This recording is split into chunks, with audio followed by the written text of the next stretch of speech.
I work with Sophie Warren, who trains as an artist. So we've got an interdisciplinary practice where we're collaborating in an ongoing way. And also with other artists, architects and theorists. And we were writing this talk together and really thinking about the relationship between body and architecture. And we wondered about how we can think about the body in architecture, where we can give agency to the body and to the architecture and to other objects within space. So what framework for thinking about the body in architecture is there for investigating the affective forces between these entities? So we're not looking at architecture as a separate thing, a sort of autonomous container, as it's often shown in architectural magazines without people in it. But we're exploring it in its interaction with human bodies and objects. And that's much more how we actually experience space. It's occupied, it's got people within it. And we're in that situation, the architecture affects the body and the objects within it, and the body and other objects affects the architecture. And so this sort of framework for thinking is currently, there's a lot of work which is going on around entanglement, and it comes from quantum physics, but it's also becoming quite an important philosophical framework whereby philosophical and social inquiry, which relates to new materialism and speculative realism, post-phenomenology, and it's very much about the relationship between different entities and the fact that the influence of one is entangled with the other. And we use this thinking about entanglement to explore these interdependent relations. And it's between architecture and then bodies, objects, and our sort of particular take on it actually brings in mediated presence as well. We think about these things as having a porousness. And that porousness is between the self and the other, inside and outside, material and immaterial, and the human and non-human. And we're particularly interested in this sort of sense of boundedness and singularity of the self being entangled with the architectural. The boundaries between the body and the architectural becoming more porous and permeable as one body is connecting with another, or the human is connecting with the animate or the inanimate. And here we're thinking about mediated presence, just to explain a little bit how we think about it. That's about the presence of a body, maybe of architecture, of an object, but it's actually mediated. It's coming into the work through digital media, and that might be through a live feed or recording. And so it becomes basically the mediated presence becoming another body in the mix. So in this work that we do, we explore this entanglement, something with potential to create collectivity between these entities, a sense of grouping and a sort of importance of the relationship between these entities. And the work that we do stages this, it sort of presents this to the audience, this sort of sense of a collective. And we sort of think of that as sort of performing in a manner that's not just normal everyday use, but to perform in a way that draws attention to the independent relationships between the entities. Their existence as a collective, their inherent communal operation. So the first project I want to see, to show you, is it was in relation to the multi-use sports hall. We wanted to work with this space. It's an architectural framework. We see it as an architectural framework. There's markings that indicate different territories for different sports. There are objects, the balls, bats, nets, bodies, then the teams who are playing the different sports. And then you have the rules of the game. And then the rehearsed and practice moves of the players, typical moves that they might make that's according to the rules. And then the players are very aware of this architectural framework. They see, and then some lines, and they unsee other lines. And also you've got these temporal structures orchestrating people within the space. So the notion of timings of games, intervals, the practice of changing ends, things like that. So you could think of these things as being the knowns of the architectural framework and its typical occupation. Working with an Istanbul-based architect, and he's an academic at Bilgi University, named Can Alte, we set up a proposition for an event entitled Road Game. And there, the proposition is to seek out an indoor sports hall, enlist teams of players for each game, assemble the players on court dressed to indicate team and game, and at the whistle, simultaneously, all games begin. And each game is played for its duration. So that the operative word here is simultaneously. So I'll just show you a short video of this being played.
So the teams self-referee. They play the opposite team, the same sports, but the simultaneity of playing the sports in the same space introduces complexity. The players come face to face with other players that they are not actually competing with. In some games where we've done it, players have mixed or changed the sport they're playing. In one game, everyone ended up playing volleyball. So the object of the game is no longer purely about scoring goals or points, but about improvisation, negotiation of space, and actually a coexistence of the games. So think about entanglement in this work is really underscored by the action, negotiation, collision, and by the roles and rules that are constantly devising themselves to perform within the territory of the court space. We thought of it as a seed of a new gaming instinct being proposed. Dennis Atkinson, professor at Goldsmiths, has written extensively about road game and its various iterations. And he said that road game illustrates the tensionalities between practices of the known and the not known. And so the known are the rules, the behaviours, the typical modes of habitation of space. The not knowns are those which come into being within the interactions between the architecture of bodies and objects and those emerging sort of behaviours that come from that. We also think of the work mobilising a momentary collective of these human and non-human entities, so a performing collectivity. So if you think about normal sport play within a multi-use sports hall, the players of a sport typically find a rhythm and it adjusts over a game. Inside the road game, the bodily proximity of so many players in the field generates a completely new rhythm. As Franco Biffo Berardi suggests, a sort of art critic writer, he says, a new rhythm makes it possible to see a new landscape. With a new landscape, you discover new ways. So for us, these new ways suggest a sense of cohabitation that is closer to the urban condition, where layers of people, practices and structures clash and overlap. So road game posits the struggle of a social body within a set of boundaries that are being challenged. So it's quite, in a way, it's quite like the city. When we discussed this with Jan Alte, we talked about road game as a cohabitation of space. And it's exploring the spatial excess of the multi-use sports hall. Space expands through inhabitation and movement, since there is always a spatial excess. And when I talk about excess, I mean something that's beyond what was intended for the space. So it's inherent within the architecture, in a way, this spatial excess that's there. And what we're trying to do is sort of occupy the space beyond what it was intended in order to sort of access this excess. And in some ways, it's utopian. Elizabeth Gross has written about this spatial excess existing beyond the relevance for the present and into the realm of the future. So just looking at two other iterations of Rogue Game, we had to tune the project to different locations. This is the one in Casco, in Utrecht. And the Casco, there was a game in a sports hall, and then we started developing an installation, sort of architectural installation within the space of Casco, which is a beautiful gallery space. But we brought the office of Casco, so 6 workstations, I think it was, which was about the team of who sort of programmed the exhibitions, brought the workstations into the gallery space, and also brought some of the markings from the sports hall into the space as well. And then we had the 3 monitors installation showing some of the footage you've seen. We loaded a screensaver that you saw at the beginning, the sort of footage of waiting, and we loaded that onto all the office's computers so that when the computer was waiting for an operator, it played the sort of waiting footage.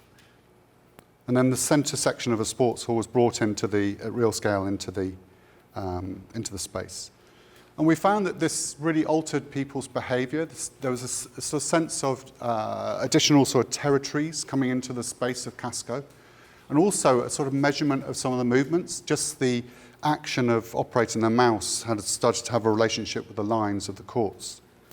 There was a mobile stationary trolley that they had, which they used to wheel up and down and position in a sort of quite a competitive way. The second iteration of Rogue Game was one which became architecturally much more involved. It was for Spike Island here in Bristol, in over sort of 800 square metres of galleries. And here, instead of the logic of a sort of office, we brought the sports hall into a gallery space and then a mobile TV studio as well. And so we're looking at those 3 sort of logics in conflict with each other. And the architecture of the gallery really sort of had an influence over how the spaces were configured. And in the work, it really started to look at the relationship between the work and the roles that people might take on. So the one of spectator, or you're actually playing within it, it's participatory, so notion of players coming into the gallery. And also, we had an affixation as part of the gallery text, or people could be participants or just witness the things that were going on.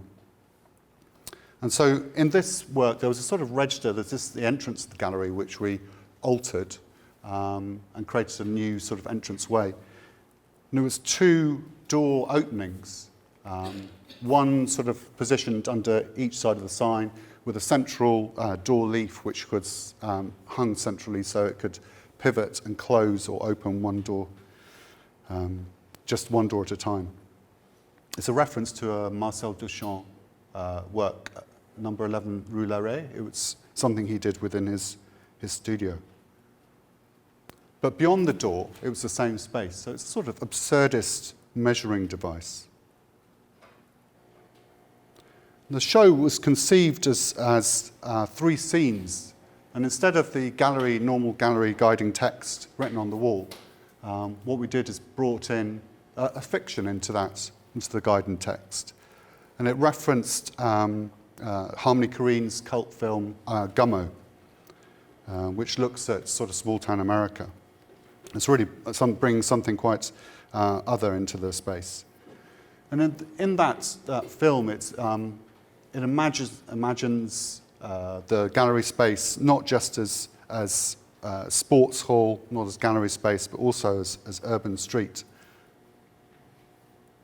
So you get sort of fiction overlaying the work. This is one of the drawings which looked at the architecture of the gallery space and then the architecture of the courts. And what we were trying to do is really find some sort of satisfactory relationship between the game courts and the architecture of the game. So often in the sports hall you configure and you scale the size of courts within particular regulatory distances to the architecture that you've got. And here what we were trying to do is make them playable, but allowing the architecture of the galleries to start introducing slightly different, slightly new situations for the game. So there's sort of negotiation of space between the plan of the gallery and the plan of the sports hall. In the end, we had to fold up some of the courts, up the walls of the gallery space. So the scale of the gallery is starting to corrupt and adulterate the courts. And this was very much a challenge to the players to start altering maybe the ways that they might play the game. At one end, the basketball court was folded up, and the hoop we positioned it in exactly the right position, but it was just 90 degrees to where it should be. But we had street ball players come in and actually managed to shooting hoops off the side walls, which were still in because they were in the court. And so during the exhibition, we had multiple games. We enlisted 250 players from 12 clubs around the region. And of course, the team photos was just the road game team, everyone mixed in together.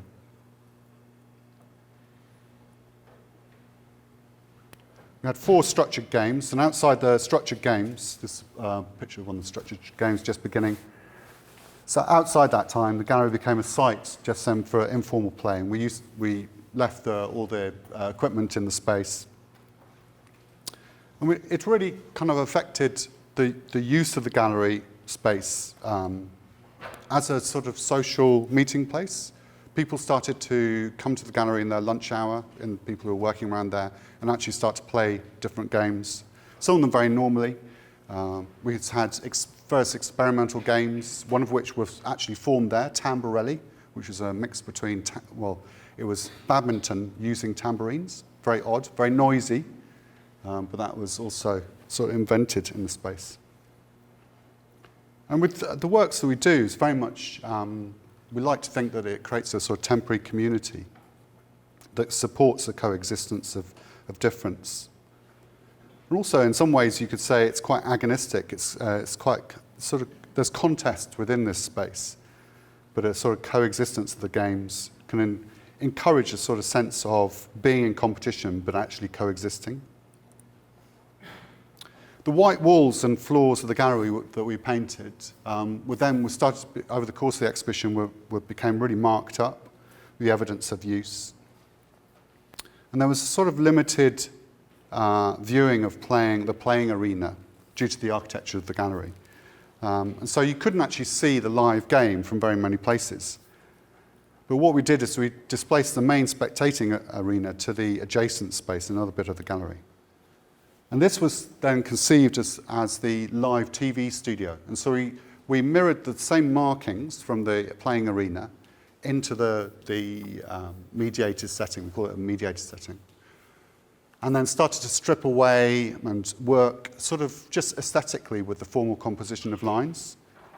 And we then brought in some of the sort of equipment and the workstations to do with the mediation of the game. So here the mediation of the game was through cameras, like a fixed aerial camera, you can see the view here, 2 fixed end cameras and 2 mobile cameras. And all those feeds then came into the mediated setting. We were interested in the formal relationship between the moving bodies and the architecture that's set up in the lines. And so that was very much displayed. So here's a view of it in operation. We had a commentator, he's in the midground, and commentator had to commentate on 3 games at once. And so that had a simultaneity thing going on as well. We enlisted 40 editors for the show, for the duration of the show, and had 2 editing stations that were running constantly. And that really staged the editors. It made them sort of seemingly perform in the act of editing. So it's breaking down the normal spectacle that you see of the edited footage of sports and actually looking at the production of it. And they then had screens that were readouts or feeds from their editing station. And they were given cameras as well, so they could steal other editors' footage as well. So they're setting up into competition. So in some ways, we're really sort of trying to orchestrate and direct and set up opportunities for all these quite new relationships between editors, the bodies, objects, the players, the recorded footage, and the spectators that are actually coming to see the show. This is a shot. You can see one of them was using an Atom vision mixer that we bought for the organisation bought for the show. And you then see people during one of the structured games. It's quite crowded. They're all watching the screens. Next project I wanted to show is called A Nodding Acquaintance, and this is something that we did with. It was a show at Edge Arts in Bath, and with Assemble and Simon Terrell and the decorators in Goig too. So the Assemble and the decorators are very interesting sort of architectural companies.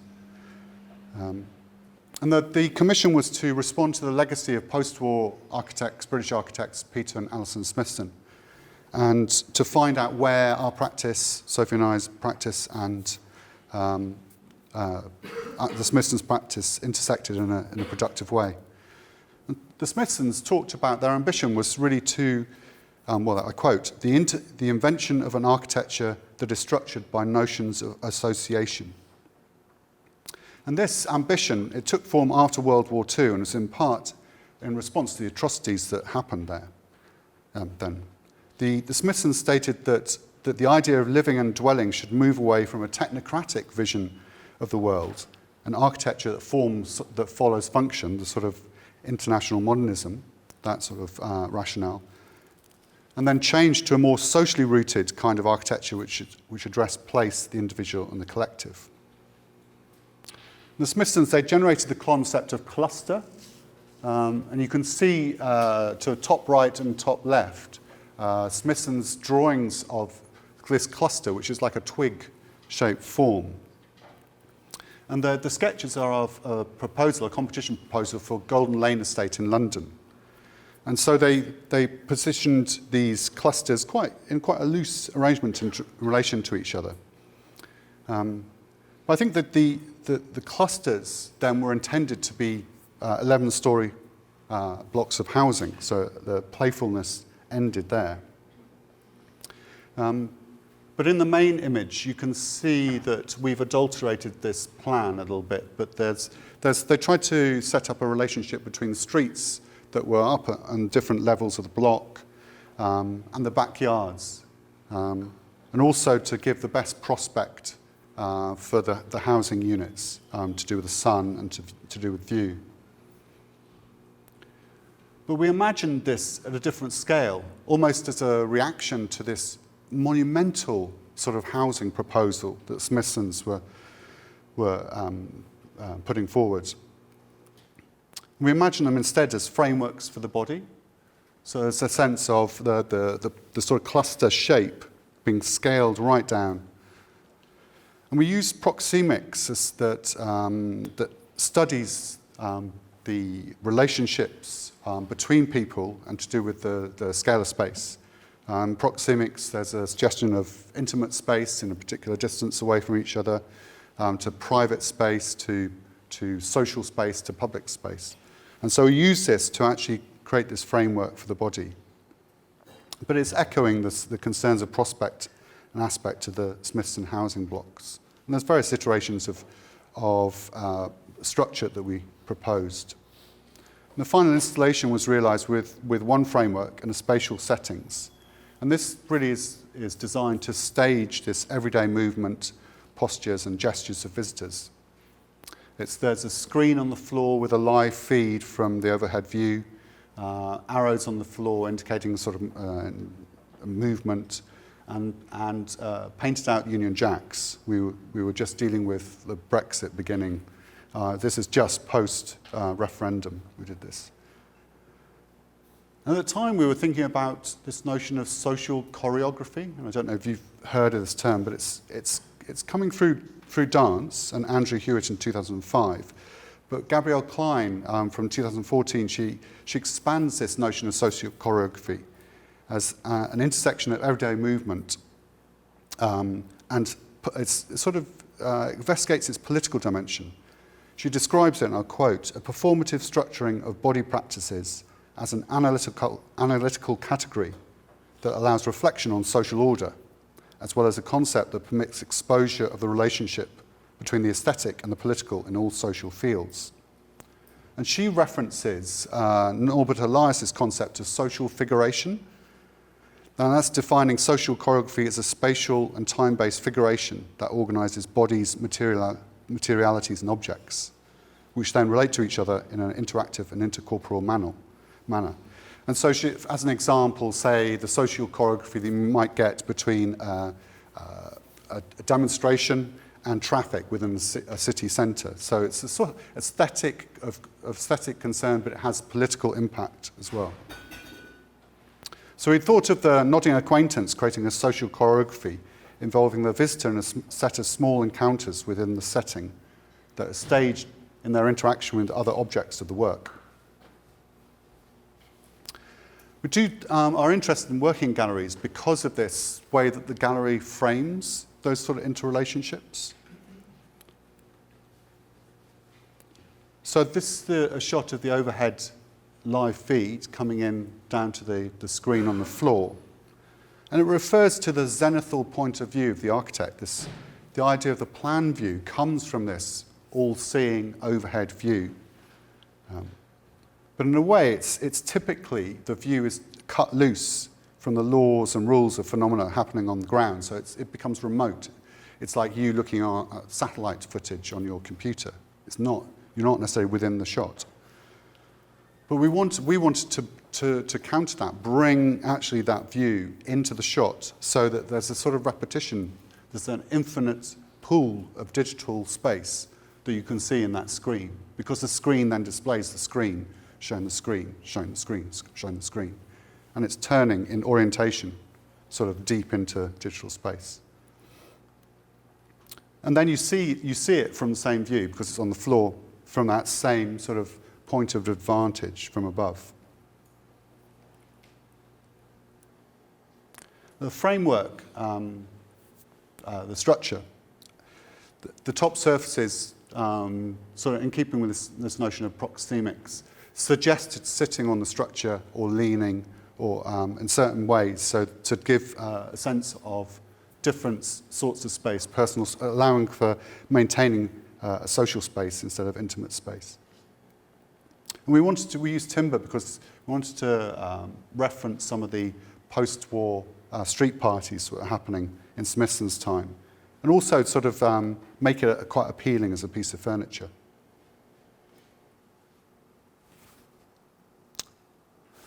The final sort of series I want to show is Days of Action. If anyone's got any conditions and you don't like flashing imagery, I think you should close your eyes now. Or in a minute, actually.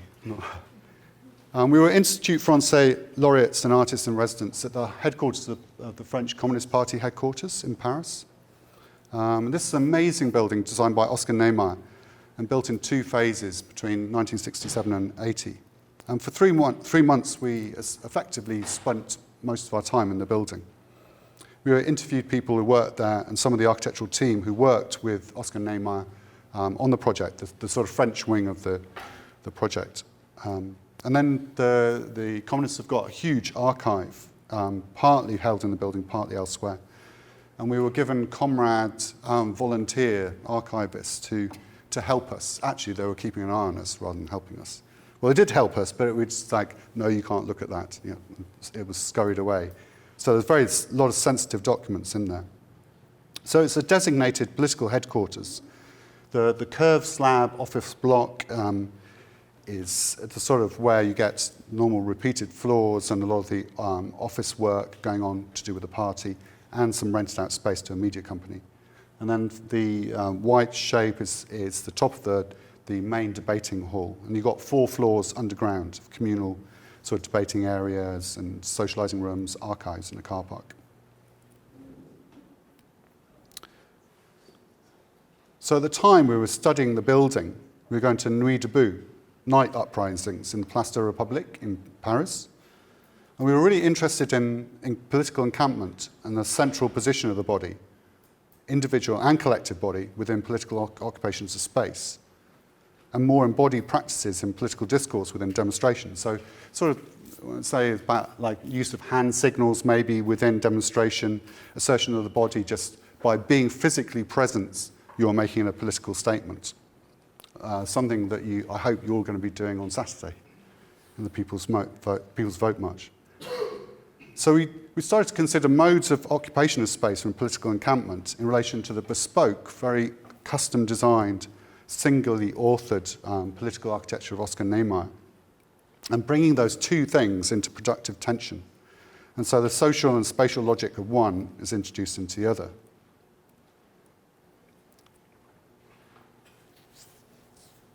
We were thinking about also architecture and effect. This is a shot of the main sort of hall of the workers. It's a sort of big hall, sort of foyer area, just before you get into the debating area.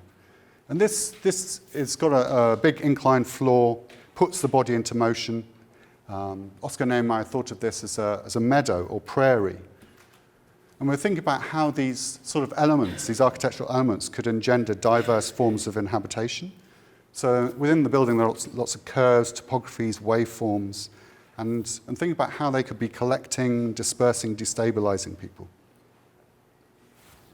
So I'm going to read some of the extracts of our journal from the residency of the building that hint at the things that we're working on now to do with this.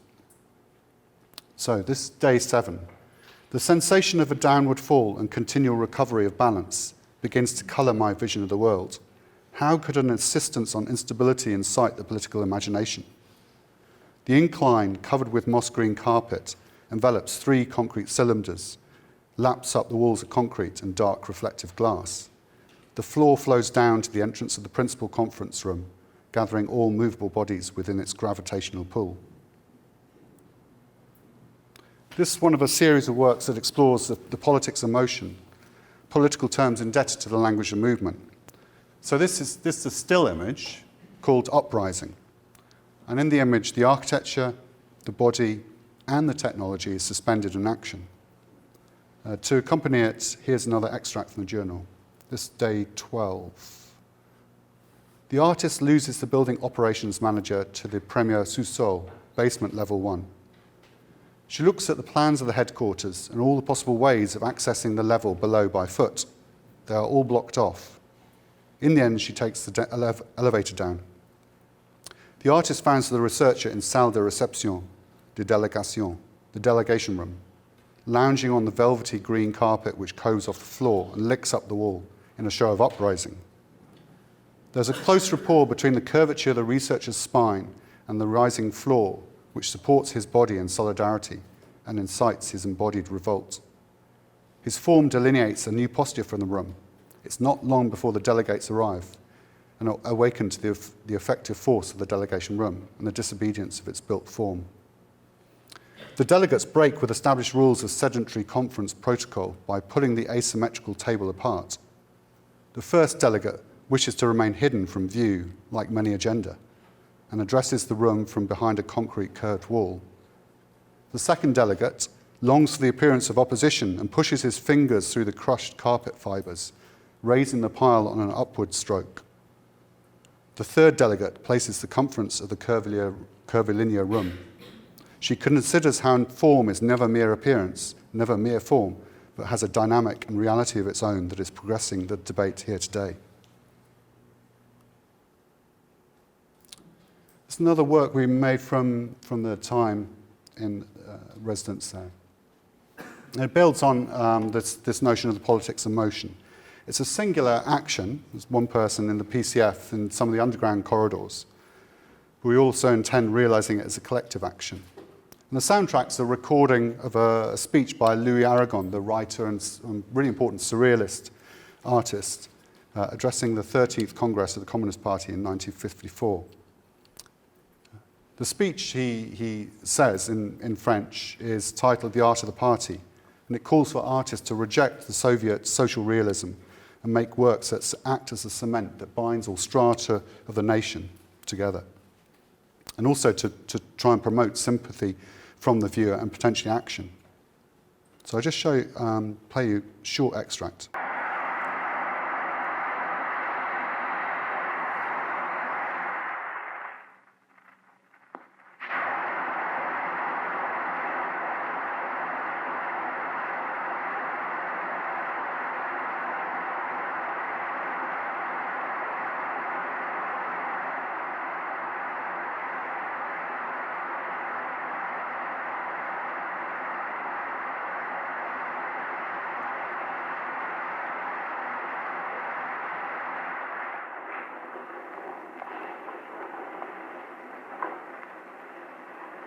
Camarades, je veux, dès les premiers mots, dire mon accord profond avec le discours par lequel le camarade Jacques Duclos a ouvert le 13e congrès de notre parti. Il ne m'est pas donné ici d'entrer dans toutes les questions qu'il pose en marge du projet de thèse que discute le congrès. Me restreignant à un domaine qui est plus particulièrement le mien, je trouve dans tout ce que le secrétaire de notre parti a dit touchant les intellectuels, leur action, leur situation dans le pays et dans le parti, une grande aide pour le travail qui m'est personnel, des raisons nouvelles de confiance et d'énergie. Jacques Duclos a très justement montré les mouvements. And she spins down the corridor and then returns, spins down the corridor for the entire duration of the 56-minute speech. So just another extract from the journal. And we're considering how architecture and space may engender and embody collectivity in this. Architecture becomes part of the collective body, and the notion of the crowd or the multitudes enacted and embodied within the architectural. And really these sort of boundaries between human, non-human, animate and animate, we're trying to sort of breach those boundaries and make that, what I said about earlier about the sort of porosity between them. Day 30, the building is waiting for them. It exists for their sake. The space is theirs. At 10:00 hours, tens of thousands assemble under the white dome of the central committee space of the French Communist Party in Paris. What begins as a small crowd, ruled by an internal logic to grow in size, swells into a multitude which follows the architectural line fearlessly and exploits the world of free plasticity. Abiding by fixed relationships of balance and symmetry and the laws of serial repetition, this mass aspires to an almost glacial timelessness. It's a mass crystallizing. Assembly of 15,000, every one set perpendicular to the next, a multiplicity radiating in concentric circles from the apex of the dome and pushing with a force to its circumference. In this density, where there is scarcely any space between, no one is greater or better than the other. The burden of distinction and hierarchy is gone. One can only really experience the magnificence of this crowd of equals under fluorescent light, which is diffused harmoniously through its mass in its will to reach and reveal all.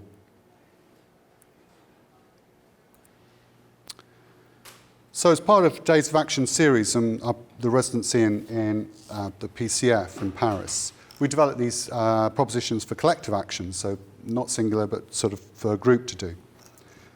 And these use devices from civic resistance and direct democratic assembly to explore then relations between them and us, I and we. And in this, because in political demonstration you might be going acting against someone, what we're doing is we're exchanging that counter-protest or the police for the architecture. So the architecture becomes the other, to be negotiated with not as an antagonist, but as an effective force. And you hope in this situation that relationship, which is quite agonistic, can generate new social and spatial possibilities. So we were commissioned by Tate to do two collective actions within the spaces of the building, and that's over the Natalie Bell building and the Blavatnik building. And we were particularly interested in working within the circulatory spaces. I suppose the relationship between circulatory spaces and the street, in a way, is tighter. And then translating the political action into a new context. And in that process, again, this notion of the gallery framing activity, framing objects, framing sort of architecture, and in bringing that into the gallery, so we can actually slow down the actions and really sort of start to understand what they are and what the experience of them are. So the first one was called Solidarity Line, developing a notion of a defense line, where you get a group of people, arms interlinked, but then taking away the idea of defending and making that line operate as a sort of group identity that then has to try and move through the architecture that's designed only for sort of singular or very small groups to circulate in. And there's a film online that you can see that sums that up. What we did find that it's not a particularly spectacular thing. In a way, it sort of really other users of the Tate started to be obstructed by the line. It slowed everyone's movement down anyway. But the experience of it was really quite profound, I think, for people who did it. And a lot of the feedback was saying that they haven't done something that's physical in public like that before. And the physicality broke their digital environments in a way. You can see things of it online. And then the other one, stop that. The other action we did is called What's the Building Calling For? And this used the human microphone. And the human microphone is in demonstrations where you're not allowed to have a public address system, like no electricity supply. A human microphone is about repeating the voice of a single speaker at the limit of earshot, and then so that what is said can be relayed through a large crowd. And then the speaker would change anyway with a stack system, so different speakers would address the crowd at different times. And there we're changing that and adulterating that to then address the architecture. And actually, so people who are participating would write a response to what is the building calling for, and then address the architecture with their responses. We also worked with people from across Tate teams. We did a student run of the two actions. Students from a lot of different colleges. We did a public accessible, sort of anyone could turn up and participate. And then we did one with the Tate staff. And we were interested in bringing the Tate staff from across all the teams, so people who work security, people who are curators, directors, to people who cooked in the cafes. So that you're almost within this situation trying to break down hierarchies and stratas within the organisation. I'll just play a short part, maybe two extracts of the film.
What is the building calling for? What is the building calling for?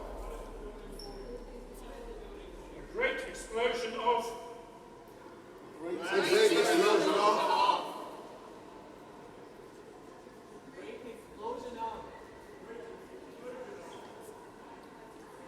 What is the building calling for? What is the building calling for?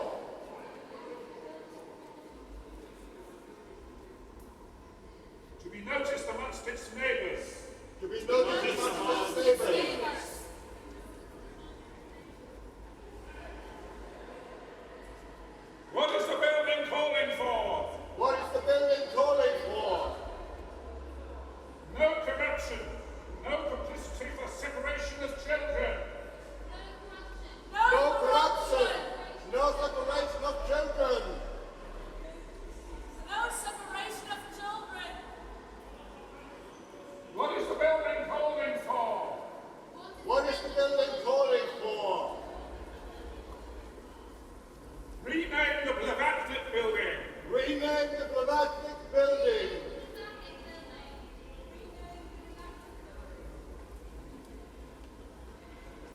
And then just explaining that what happened is that we all started on the bridge between the two buildings.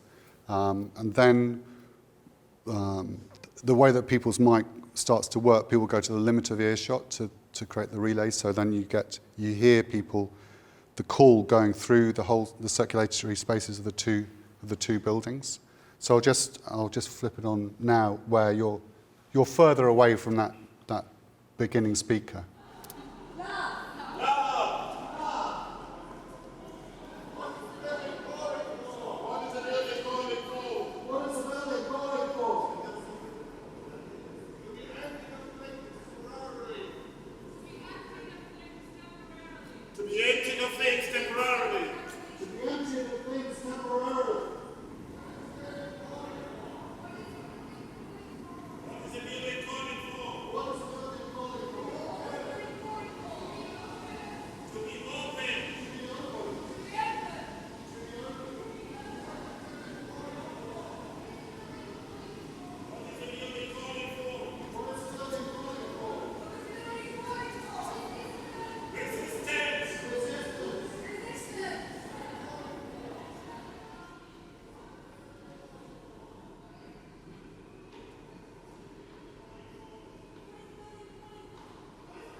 What is the building calling for? Reunion. Reunion!